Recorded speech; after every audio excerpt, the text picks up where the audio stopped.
Dans cette vidéo, donc l'exercice 27, un mineur donné en CCP en 2016 et en 2018, on s'intéresse à des matrices A et B de Mn de R, vérifiant une propriété, donc AB moins BA égale B. Donc on vous demande de démontrer dans un premier temps que pour tout cas dans N, AB puissance K égale B puissance K fois A plus KIN, puis d'en déduire que le déterminant de B est nul. Alors pour démontrer cette propriété ici, on va procéder par récurrence. Donc on va démontrer que c'est vrai pour k égale 0. Donc pour k égale 0, b puissance 0, ça fait identité. Donc a, b puissance k égale a.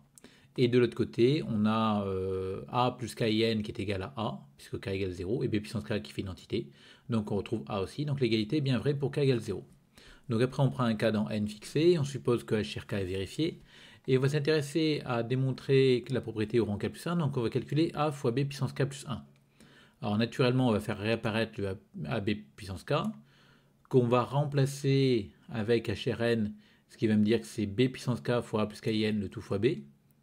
Et après, on va développer, avec dans l'esprit quand même qu'à la fin, on veut obtenir cette quantité-là. Donc on veut finalement du BK plus 1A et du BK plus 1.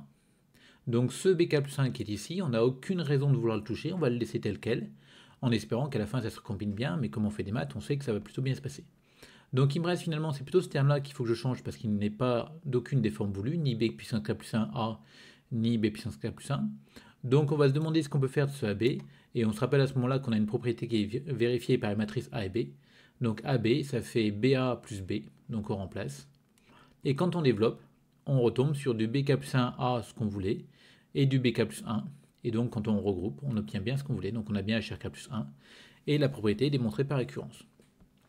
Alors ensuite, on nous demande d'en déduire que le déterminant de B est égal à 0. Donc là, on va raisonner par absurde. On va supposer que le déterminant est non nul. Et comme on a A, BK égale BK fois A plus KIN, on sait que en passant le déterminant, on obtient cette égalité-là.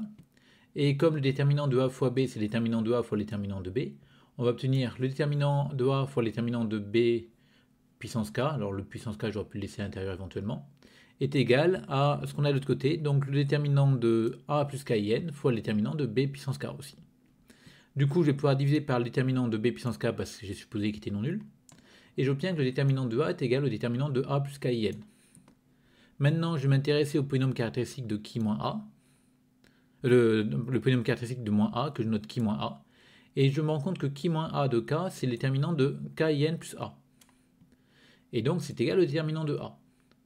Et finalement, quand je m'intéresse à ce polynôme P qui est égal à Ki moins A de X moins le déterminant de A, il a donc une infinité de racines, tous les éléments tous les entiers naturels. Donc, comme il a une infinité de racines, ce polynôme est nul. Et en fait, ce polynôme-là, quand on regarde son degré, Ki moins A de X est un polynôme unitaire de degré n. Ça, c'est un polynôme constant, donc on obtient que P est un polynôme de degré n. Donc là, on a un polynôme de degré n qui a une infinité de racines, c'est donc exclu, et par l'absurde, on obtient que le déterminant de B est nul.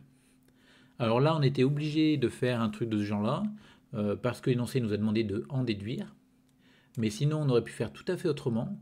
L'idée étant de passer ici, supposer pareil que B est différent de 0, donc B est inversible, donc on va pouvoir diviser par B, de part et d'autre, en multipliant par, enfin diviser par B, multiplier par B moins 1 de part et d'autre, et on va obtenir B moins 1 à B moins A égale identité, et en passant à la trace, par linéarité de la trace, à gauche, je vais avoir la trace de B-1 à B moins la trace de A. Et la trace de B-1 à B est égale à la trace de A parce que B-1 à B et A sont semblables. Et donc du coup, cette quantité-là va faire 0. De l'autre côté, on obtient la trace de l'identité qui vaut n, qui est différente de 0. Donc on a une absurdité et ça nous permet d'obtenir que B n'est pas inversible pareil, par l'absurde.